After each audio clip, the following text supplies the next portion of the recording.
En el nombre del Padre, del Hijo y del Espíritu Santo. Amén. Ven, Espíritu Santo, y llena los corazones de tus fieles, y enciende en ellos el fuego de tu amor. Envía tu Espíritu Creador, y se renovará la faz de la tierra. Estamos estudiando el Catecismo de la Iglesia Católica, su tercera parte, la vida en Cristo. Segunda sesión, los 10 mandamientos. Capítulo primero. Amarás al Señor tu Dios con todo tu corazón, con toda tu alma y con todas tus fuerzas. Artículo primero, el primer mandamiento. Continuamos subiendo el monte Sinaí de la mano de Moisés a recibir los 10 mandamientos. Son 2.285 metros que mide el monte Sinaí y el Catecismo dedica 505 números al estudio de estos 10 mandamientos. Es decir, subiremos 4 metros del monte Sinaí por cada número del catecismo que estudiemos. El día de hoy estamos en el metro 172 de altura.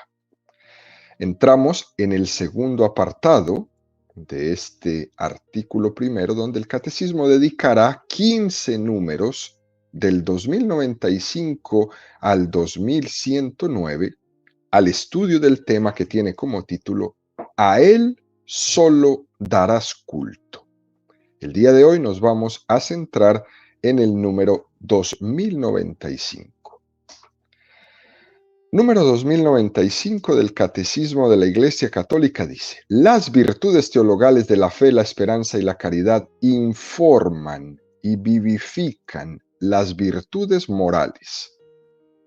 Así, la caridad nos lleva a dar a Dios lo que en toda justicia le debemos en cuanto criaturas. La virtud de la religión nos dispone a esta actitud. Es un número precioso que nos dejará un elemento que quizás nunca habíamos escuchado. Y comencemos refrescando un poco la diferencia entre virtudes teologales y virtudes morales. Recuerden, queridos amigos, que las virtudes morales son las que están dentro de las virtudes humanas. Son esas actitudes firmes, esas disposiciones estables que en el entendimiento y en la voluntad van adquiriendo una capacidad tan fuerte de regular nuestros actos, de ordenar nuestras pasiones. El hombre virtuoso es el que practica libremente el bien. Por tanto, las virtudes morales se adquieren mediante las fuerzas humanas. Dios nos ha dado unas capacidades y nos asiste con su gracia para que logremos adquirir la virtud con nuestro trabajo. Las virtudes morales también las conocemos porque las llamamos las virtudes cardinales, que por su mismo nombre, cardinal, significa que están en el centro, que están en la raíz, y son la prudencia, la justicia, la fortaleza y la templanza. Ahora, las virtudes teologales, la fe, la esperanza y la caridad, son esas virtudes que son infundidas por Dios en el alma de los fieles. No son fruto de nuestro trabajo, son infundidas por Dios para hacernos capaces de obrar como hijos suyos, para hacernos capaces de merecer la vida eterna. Por su origen divino, las virtudes teologales son estrictamente sobrenaturales. Las virtudes teologales son las que van a informar y van a vivificar las virtudes humanas, las virtudes morales, las virtudes cardinales. Esto, entendiéndolo, nos va a ayudar a dar este paso en este caminar, ¿no? Las virtudes teologales, la fe, la esperanza y la caridad informan a las virtudes morales. Nosotros tenemos que hacer un esfuerzo de purificar muchas veces ese pensamiento que tenemos, que hacemos en nuestra vida una distinción entre lo que es natural y lo que es sobrenatural, como si fueran dos cosas que no tuvieran ninguna conexión entre sí. Y esto está muy, muy extendido en nuestra cultura. Nosotros pensamos que primero hay que ser hombres y luego cristianos. Se escucha decir esto por muchas partes. Primero ser buena gente. Y si acaso, si nos va bien, luego seremos un poco religiosos. Y eso es un grave error. Porque es que, ¿acaso mi obligación no tiene que ser devota y mi devoción no es también una obligación en mi vida? Eso que se escucha decir de que primero es la obligación y después la devoción, es que nuestra obligación con Dios no es también una obligación para nosotros. Esa distinción entre obligación y devoción o entre lo natural y lo sobrenatural hay que ponerle mucho cuidado, porque lastimosamente esto se ha difundido por nuestra cultura y nos hace mucho daño. Por eso este número 2095 del Catecismo nos dice que las virtudes teologales de la fe, la esperanza y de la caridad informan, vivifican las virtudes morales. Ellas informan, ellas vivifican la prudencia, la templanza. Esto explica, queridos amigos, por qué los católicos reivindicamos tanto la necesidad de una educación cristiana.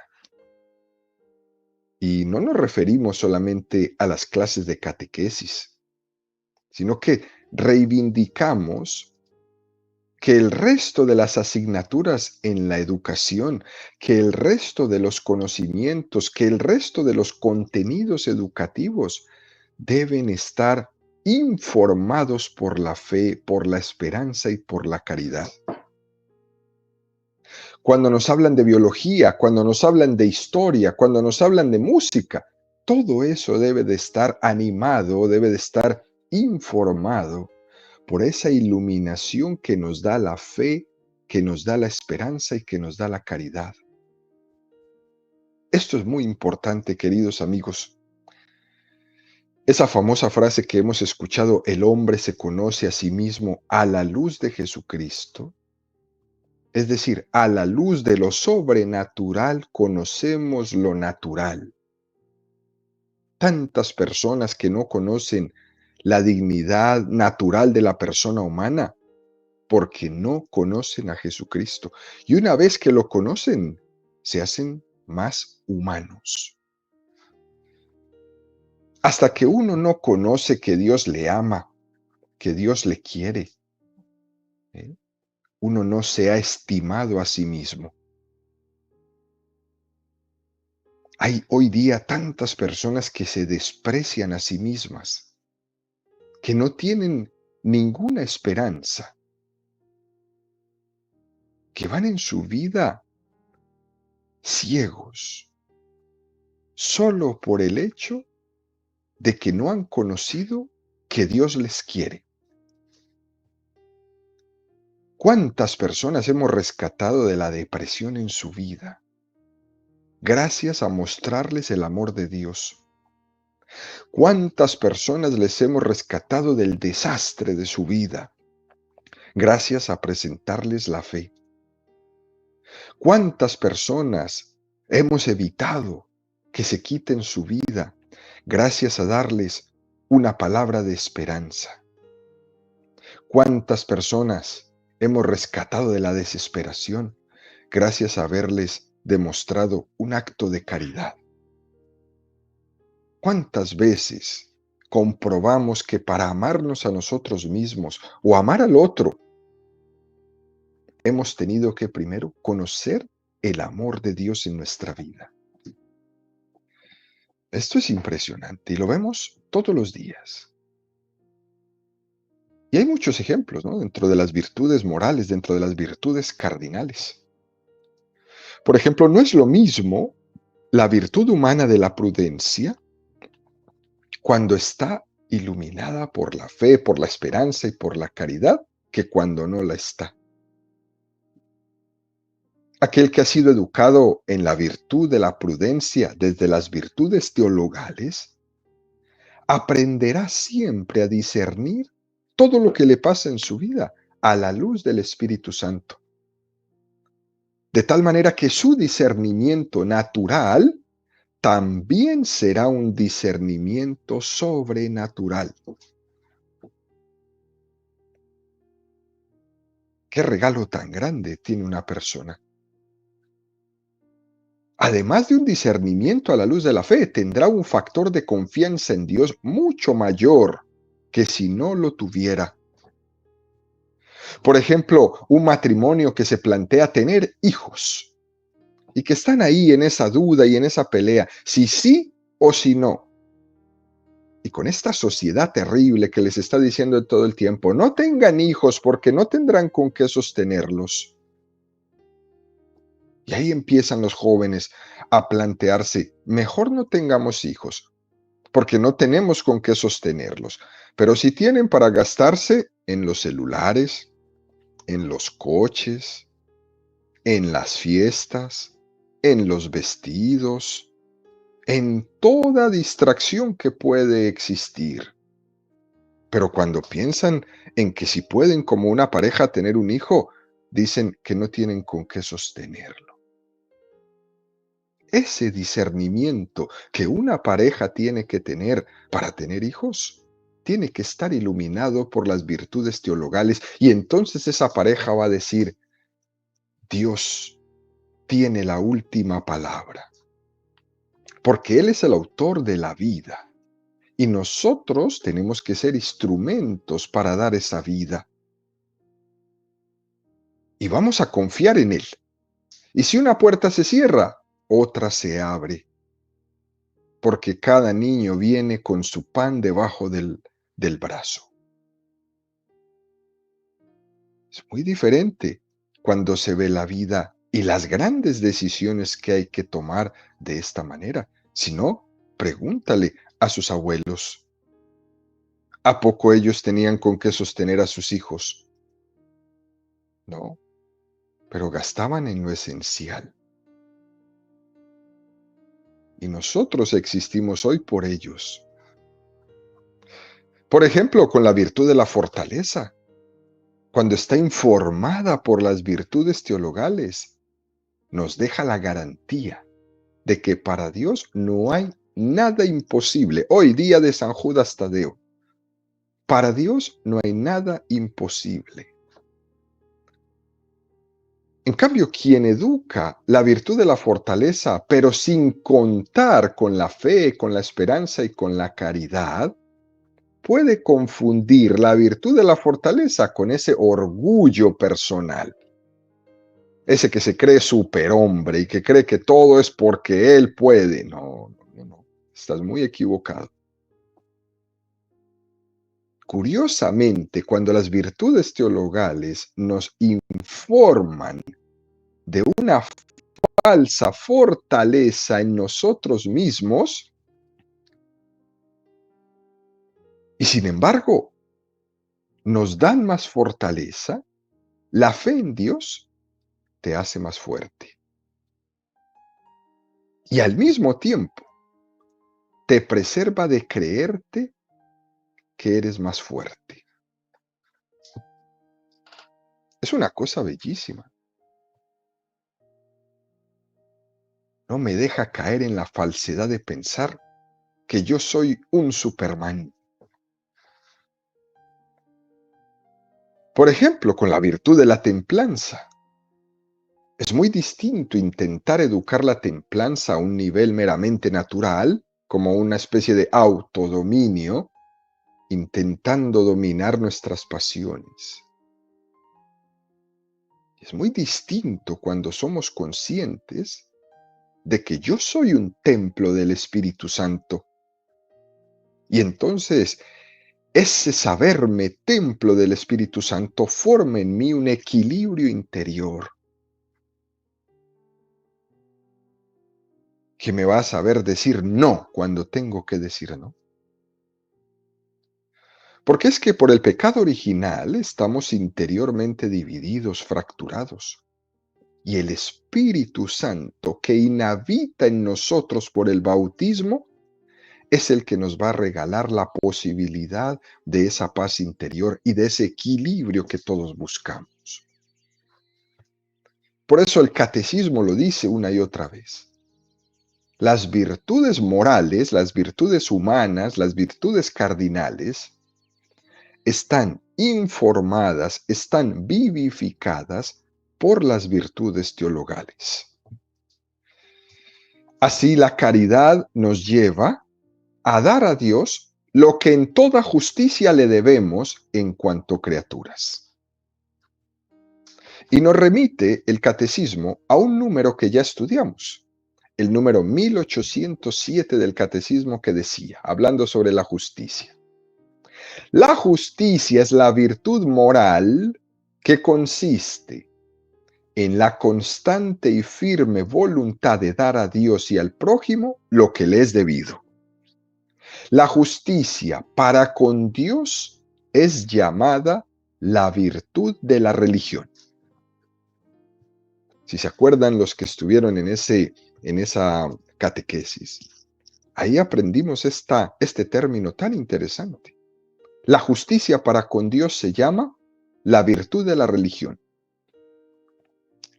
Lo que ocurre es que por justicia nosotros la entendemos muchas veces simplemente a un nivel horizontal, dar a los demás lo que les es debido. Para nosotros eso es justicia.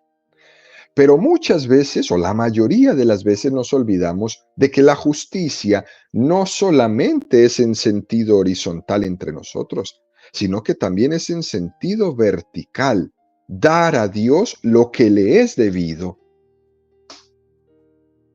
Ese darle a Dios lo que es debido le llamamos la virtud de la religión.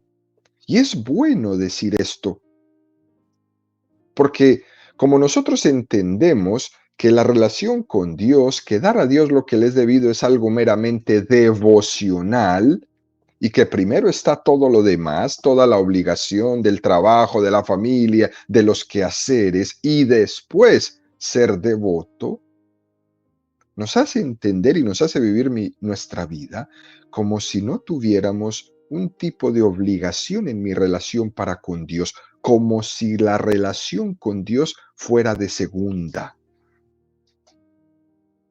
Y nosotros debemos, los cristianos católicos, esforzarnos por no oponer nuestra obligación con nuestra devoción. Las dos cosas tienen que ir juntas. No podemos oponer lo que hacemos devocionalmente a lo que hacemos por justicia, a lo que hacemos por deber. Nosotros solemos entender la devoción como si fuera un carisma o un gusto personal. Fíjese cómo la gente dice esto. Como esa señora es tan devota, dedica tiempo libre para ir a la misa, como si no tuviera el tiempo libre no fuera a misa. No, eso da hasta risa. Eso no es así. La devoción no es un gusto personal. La devoción tampoco es hago esto porque ahorita tengo tiempo, pero si no lo tuviera no lo hago. No, eso no es devoción. La devoción forma parte de la justicia. El sentido religioso de la vida no es un gusto personal.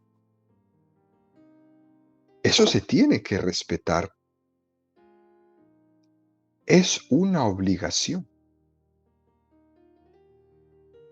Ser religiosos es una obligación porque en justicia Dios se lo merece. Dicho de otra manera, ¿no?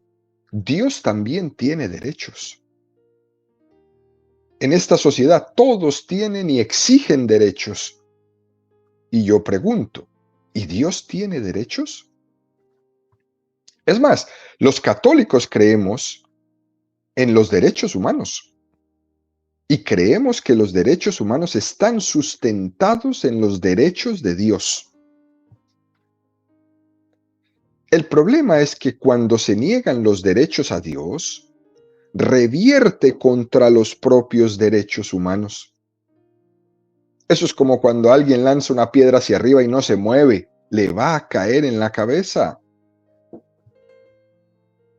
Y alguno de los que nos escucha podría decir, ¿no? Sí, eso está bien, pero no se pueden regular las leyes humanas, ¿eh? No se pueden regular con leyes humanas los derechos de Dios, no se puede. Y eso es verdad.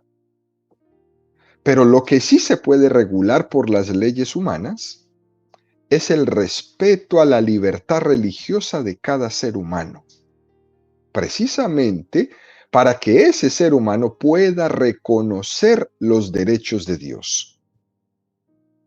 Y por eso la lucha de la Iglesia Católica tan fuerte en todas partes del mundo por la libertad religiosa de cada ser humano. Los derechos humanos y los derechos de Dios están estrechamente ligados. Allí donde Dios y su ley no son respetados, el hombre siempre será la primera víctima.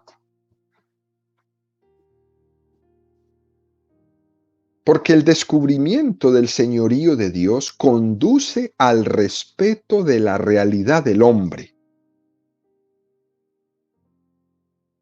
Y la experiencia de la historia nos ha demostrado esto. Allí donde no se ha respetado a Dios, nunca se ha respetado al hombre. Porque es que Dios es el mayor garante de la dignidad del hombre. Y entonces nos preguntamos, bueno, ¿y cuáles son los derechos de Dios? Dios tiene derecho a ser creído. Dios tiene derecho a ser adorado. Dios tiene derecho a ser amado. Y Dios tiene derecho a ser respetado. Qué impresionante esto. Son 4 derechos fundamentales para con Dios. Y eso se logra con la virtud de la religión. Ser creído, ser adorado, ser amado y ser respetado. Fíjense, queridos amigos, aquí en los Estados Unidos, a raíz del ataque de las Torres Gemelas ese 11 de septiembre del 2001, ha surgido en este país una reflexión en la vida pública norteamericana impresionante. Y surgió una reflexión por una entrevista que se hizo a la hija de ese famoso predicador Billy Graham, cuando el entrevistador le pregunta a esta niña, a esta mujer, ¿cómo pudo Dios permitir ese atentado tan terrible de las Torres Gemelas? Y esta mujer respondió, igual que nosotros, Dios está profundamente triste por este suceso, pero durante años hemos estado diciéndole a Dios que salga de nuestras escuelas, que salga de nuestro gobierno, que salga de nuestros hogares, que salga de nuestras vidas. Y Dios, que es un caballero, se retiró. ¿Cómo podemos esperar de Dios su bendición, su protección, si nosotros le hemos dicho que se salga de nuestras vidas?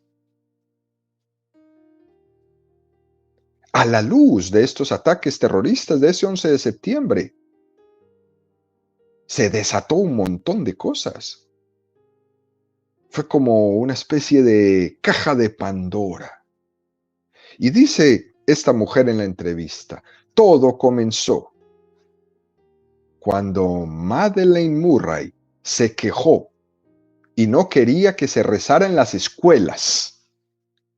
Y todos dijimos que está bien. Curiosamente, esta mujer fue asesinada y hasta hace poco no se ha podido descubrir su cuerpo. Luego alguien dijo que no se lea la Biblia en las escuelas. Y la Biblia dice, no matarás, no robarás, no mentirás, no codiciarás los bienes ajenos. Y todos dijimos, está bien. El doctor Benjamin Stock dijo que no debíamos pegarle a nuestros hijos cuando se portaban mal porque sus pequeñas personalidades se traumatizaban y podíamos lastimar su autoestima. Y nosotros dijimos que los expertos sabían lo que decían y dejamos de reprender y dejamos de corregir a nuestros hijos. Y nosotros dijimos que eso estaba bien. Y curiosamente, el hijo del doctor Benjamin Stock se suicidó. Otros dijeron que los maestros y profesores no debían disciplinar a nuestros hijos cuando se portaban mal en la escuela. Y dijimos, está bien. Los administradores de las escuelas dijeron que más valía que ningún miembro de la facultad de las escuelas tocara a ningún estudiante que se portara mal, porque no queríamos publicidad negativa, menos una demanda. Y todos dijimos que estaba bien. Otro dijo que nuestras hijas aborten si quieren, que ni siquiera tengan que discutirlo con sus padres. Y dijimos, está bien. Un consejero de la administración de las escuelas dijo, ya que los chicos lo van a hacer, entonces démosles a todos condones para que puedan divertirse al máximo. Y estuvimos de acuerdo con ello. Y dijimos, no me importa lo que cada uno haga con su vida privada, incluyendo al mismo presidente de la República. Y dijimos, mientras yo tenga un trabajo y la economía esté bien, entonces todo está bien. Luego, alguno de nuestros funcionarios públicos en el gobierno dijo que no importa lo que hagamos en privado, mientras que cumplamos con nuestro trabajo, todo está bien. Y dijimos, está bien. Otro dijo, vamos a publicar personas desnudas. Y decimos que es una apreciación sana y realista de la belleza del cuerpo. Y dijimos todos, está bien. Ellos tienen el derecho a su libertad de expresión y ahí comenzó la pornografía y dijimos nuevamente, está bien. Luego llegó la industria de las diversiones y dijo, tomemos todo esto, hagamos shows en televisión, hagamos películas, promovamos lo profano, la violencia, el sexo inmoral, la música que estimule la violencia, las drogas, los suicidios, el aborto, la infidelidad, las mafias, la lujuria, la avaricia, el consumismo, el satanismo. Y dijimos, está bien. Y ahora nos preguntamos, ¿por qué nuestros niños no tienen conciencia? ¿Por qué nuestros niños no saben distinguir entre el bien y el mal? ¿Por qué no les preocupa agredir a sus amigos, a sus compañeros en la escuela, agredirse a sí mismos? ¿Por qué nuestros niños se desprecian tanto? ¿Por qué nuestros niños tienen tan poca autoestima? ¿Por qué nuestra sociedad está cayendo en una depresión absoluta? ¿Por qué la gente se quiere morir? Al final de esa entrevista, esta mujer dice, creo que ahora podemos recoger lo que como cultura hemos sembrado.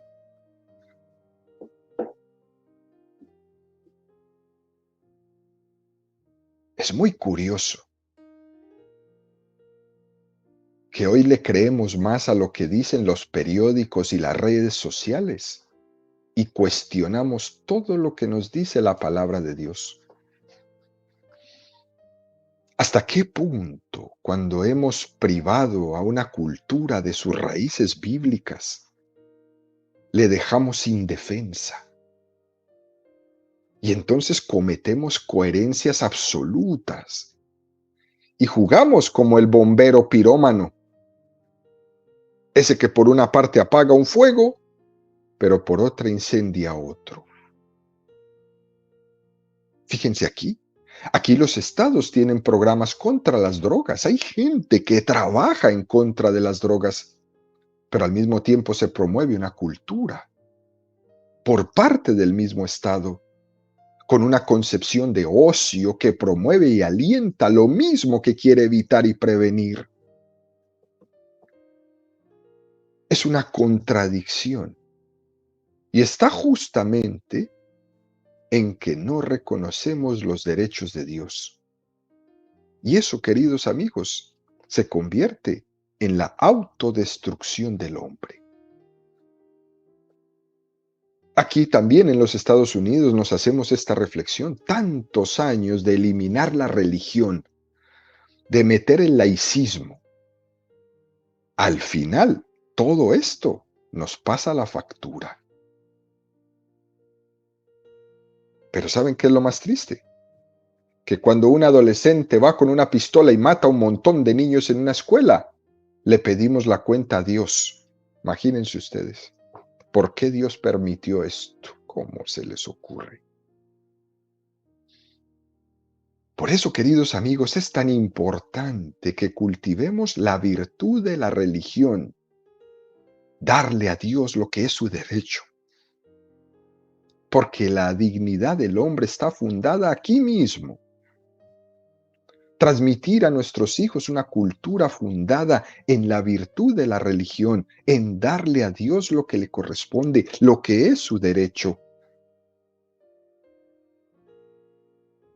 Nosotros no creemos en unas virtudes naturales en el momento presente que no estén informadas por las virtudes teologales de la fe, de la esperanza y de la caridad. Porque sin ella ya hemos visto a dónde nos llevan las cosas. Ya llevamos bastante historia recorrida y debemos aprender de ello. Por eso, queridos amigos, desde el conocimiento de que somos importantes para Dios y que el hombre es la niña de sus ojos, desde ese conocimiento somos capaces de construirnos y de construir una sociedad más justa.